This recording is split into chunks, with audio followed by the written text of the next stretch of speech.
بسم اللہ الرحمن الرحیم۔ السلام علیکم، welcome my channel Fatima Zahra voice. معزز سامعین اکرام، پچھلی ویڈیو میں ہم نے آپ کو بتایا تھا حضرت ابو ذر غفاری کا اسلام قبول کرنے کا واقعہ۔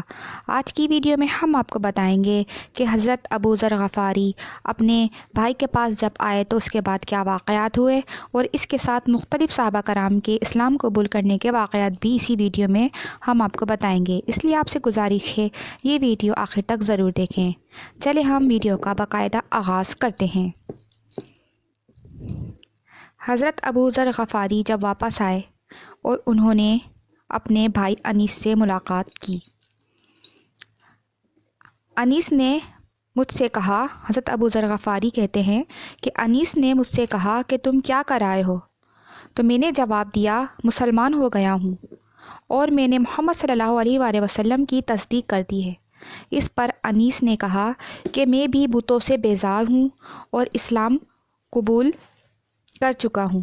اس کے بعد ہم دونوں اپنی والدہ کے پاس آئے تو وہ بولیں، مجھے پچھلے دین سے کوئی دلچسپی نہیں رہی، میں بھی اسلام قبول کر چکی ہوں، اللہ کے رسول کی تصدیق کر چکی ہوں۔ اس کے بعد ہم اپنی قوم غفار کے پاس آئے، ان سے بات کی، ان میں سے آدھے تو اسی وقت مسلمان ہو گئے، باقی لوگوں نے کہا کہ جب رسول اللہ صلی اللہ علیہ وآلہ وسلم تشریف لائیں گے ہم اس وقت مسلمان ہوں گے۔ چنانچہ جب رسول اللہ صلی اللہ علیہ وآلہ وسلم مدینہ منورہ تشریف لائے تو قبیلہ غفار کے لوگ بھی مسلمان ہو گئے۔ ان حضرات نے جو یہ کہا تھا کہ جب رسول اللہ صلی اللہ علیہ وآلہ وسلم تشریف لائیں گے ہم اس وقت مسلمان ہوئیں گے، تو ان کے یہ کہنے کی وجہ یہ تھی کہ نبی کریم صلی اللہ علیہ وآلہ وسلم نے مکے میں حضرت ابو ذر غفاری رضی اللہ تعالیٰ عنہ سے ارشاد فرمایا تھا کہ میں نخلستان یعنی کھجوروں کے باغ کی سرزمین میں جاؤں گا جو یثرب کے سوا کوئی نہیں ہے، تو کیا تم اپنی قوم کو یہ خبر پہنچا دو گے؟ ممکن ہے اس طرح تمہارے ذریعے اللہ تعالیٰ ان لوگوں کو فائدہ پہنچا دے اور تمہیں ان کی وجہ سے اجر ملے۔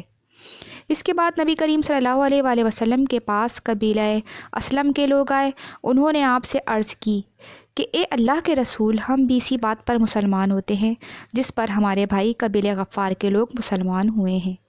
نبی اکرم صلی اللہ علیہ وآلہ وسلم نے یہ سن کر فرمایا کہ اللہ تعالیٰ غفار کے لوگوں کی مغفرت فرمائے اور قبیلہ اسلم کو اللہ سلامت رکھے۔ یہ حضرت ابو ذر غفاری رضی اللہ تعالیٰ عنہ ایک مرتبہ حج کے لیے مکہ گئے، طواف کے دوران کعبے کے پاس ٹھہر گئے، لوگ ان کے چاروں طرف جمع ہو گئے۔ اس وقت انہوں نے لوگوں سے کہا کہ بھلا بتاؤ، تو تم میں سے کوئی سفر میں جانے کا ارادہ کرتا ہے تو کیا وہ سفر کا سامان ساتھ نہیں لیتا؟ لوگوں نے کہا بے شک ساتھ لیتا ہے۔ تب آپ نے فرمایا تو پھر یاد رکھو قیامت کا سفر دنیا کے ہر سفر سے کہیں زیادہ لمبا ہے اور جس کا تم یہاں ارادہ کرتے ہو، اس لیے اپنی ساتھ اس سفر کا وہ سامان لے لو جو تمہیں فائدہ پہنچ جائے۔ لوگوں نے پوچھا تو ہمیں کیا چیز فائدہ پہنچائے گی؟ تو حضرت ابو ذر غفاری رضی اللہ تعالیٰ عنہ بولے کہ بلند مقصد کے لیے حج کرو، قیامت کے دن کا خیال کر کے ایسے دنوں میں روزہ رکھو جو سخت گرمی کے دن ہوں گے، اور قبر کی وحشت اور اندھیرے کا خیال کرتے ہوئے رات کی تاریکی میں اٹھ کر نمازیں پڑھو۔ حضرت ابو ذر غفاری رضی اللہ تعالیٰ عنہ کے بعد حضرت خالد بن سعید رضی اللہ تعالیٰ عنہ ایمان لائے۔ کہا جاتا ہے کہ دیہات کے لوگوں میں سے مسلمان ہونے والوں میں یہ تیسرے یا چوتھے آدمی تھے، ایک قول یہ ہے کہ پانچویں تھے۔ یہ اپنے بھائیوں میں سب سے پہلے مسلمان ہوئے۔ ان کے اسلام لانے کا واقعہ یوں ہے کہ انہوں نے خواب میں جہنم کو دیکھا، اس کی آگ بہت خوفناک انداز میں بھڑک رہی تھی، یہ خود جہنم کے کنارے کھڑے تھے۔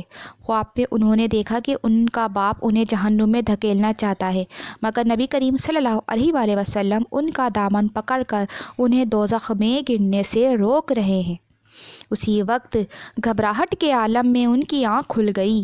انہوں نے فوراً کہا کہ میں اللہ کی قسم کھا کر کہتا ہوں کہ یہ خواب سچا ہے۔ ساتھ ہی انہیں یقین ہو گیا کہ جہنم سے انہیں رسول اللہ صلی اللہ علیہ وآلہ وسلم ہی بچا سکتے ہیں۔ فوراً ابو بکر صدیق رضی اللہ تعالیٰ عنہ کے پاس آئے، انہیں اپنا خواب سنایا۔ ابو بکر صدیق رضی اللہ تعالیٰ عنہ نے فرمایا کہ اس خواب میں تمہاری بھلائی اور خیر پوشیدہ ہے، اللہ کے رسول موجود ہیں، ان کی پیروی کرو۔ چنانچہ حضرت خالد بن سعید رضی اللہ تعالیٰ عنہ فوراً ہی نبی کریم صلی اللہ علیہ وآلہ وسلم کی خدمت میں حاضر ہوئے۔ انہوں نے آپ سے پوچھا، اے محمد، آپ کس بات کی دعوت دیتے ہیں؟ تو آپ نے ارشاد فرمایا، میں اس بات کی دعوت دیتا ہوں کہ اللہ ایک ہے، اس کا کوئی شریک نہیں، کوئی اس کے برابر کا نہیں، اور یہ کہ محمد اللہ کے بندے اور رسول ہیں۔ اور تم جو یہ پتھروں کی عبادت کرتے ہو اس کو چھوڑ دو، یہ پتھر نہ سنتے ہیں، نہ دیکھتے ہیں، نہ نقصان پہنچا سکتے ہیں اور نہ فائدہ پہنچا سکتے ہیں۔ یہ سنتے ہی حضرت خالد بن سعید رضی اللہ تعالیٰ عنہ مسلمان ہو گئے۔ ان کے والد کا نام سعید بن عاص تھا۔ اسے بیٹے کے اسلام قبول کرنے کا پتہ چلا تو وہ آگ بگولا ہو گیا، بیٹے کو کوڑوں سے مارنا شروع کیا، یہاں تک کہ اتنے کوڑے مارے کہ کوڑا ٹوٹ گیا۔ پھر اس نے کہا، تو نے محمد کی پیروی کی، حالانکہ تو جانتا ہے وہ پوری قوم کے خلاف جا رہا ہے، وہ اپنی قوم کے معبودوں کو برا کہتا ہے۔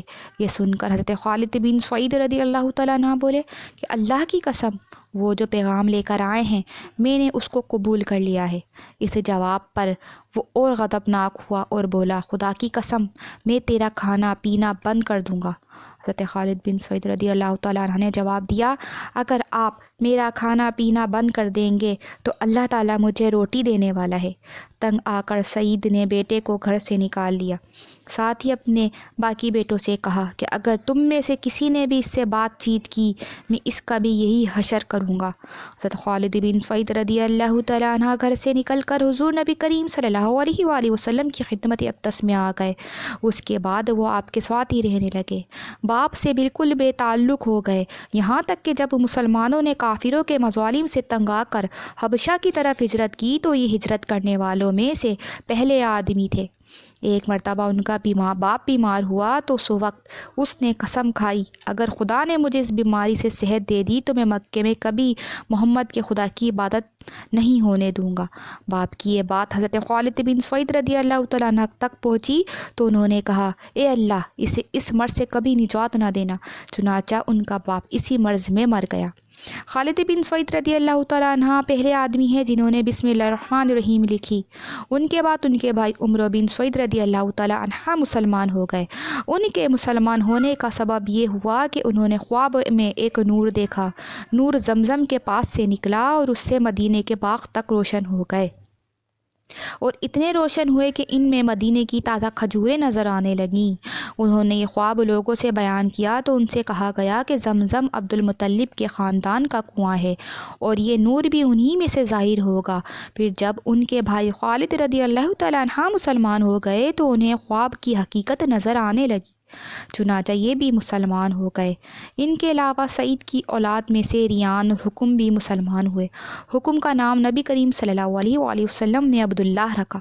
اس طرح ابتدائی دنوں میں مسلمان ہونے والوں میں حضرت صہیب رضی اللہ تعالیٰ عنہ بھی تھے۔ ان کا باپ ایران کے بادشاہ کسریٰ کا گورنر تھا۔ ایک مرتبہ قیصر کی فوجوں نے اس کے علاقوں پر حملہ کیا۔ اس لڑائی میں صہیب رضی اللہ تعالیٰ عنہ گرفتار ہو گئے، انہیں غلام بنا لیا گیا۔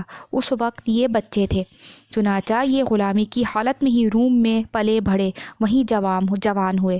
پھر عرب کے کچھ لوگوں نے انہیں خرید لیا اور فروخت کرنے کے لیے مکہ کے قریب اوقاس کے بازار میں لے آئے۔ اس بازار میں میلہ لگتا تھا، اس میلے میں غلاموں کی خرید و فروخت ہوتی تھی۔ میلے سے ایک شخص عبداللہ بن جدعان نے انہیں خرید لیا۔ اس طرح یہ مکے میں غلامی کی زندگی گزار رہے تھے کہ نبی کریم صلی اللہ علیہ وآلہ وسلم کا ظہور ہو گیا۔ ان کے دل میں آئی کہ جا کر بات تو سنوں، یہ سوچ کر گھر سے نکلے۔ راستے میں ان کی ملاقات عمار بن یاسر رضی اللہ تعالیٰ عنہ سے ہوئی۔ انہوں نے ان سے پوچھا کہ صہیب کہاں جا رہے ہو؟ تو وہ فوراً بولے کہ میں محمد کے پاس جا رہا ہوں تاکہ ان کی بات سنوں اور دیکھوں وہ کس چیز کی طرف دعوت دیتے ہیں۔ یہ سن کر عمار بن یاسر رضی اللہ تعالیٰ عنہ بولے کہ میں بھی اسی ارادے سے گھر سے نکلا ہوں۔ یہ سن کر صہیب رضی اللہ تعالیٰ عنہ بولے، تب پھر اکٹھے ہی چلتے ہیں۔ اب دونوں ایک ساتھ قدم اٹھانے لگے۔ معزز سامعین اکرام، اس سے اگلے واقعات آپ ہماری اگلی ویڈیو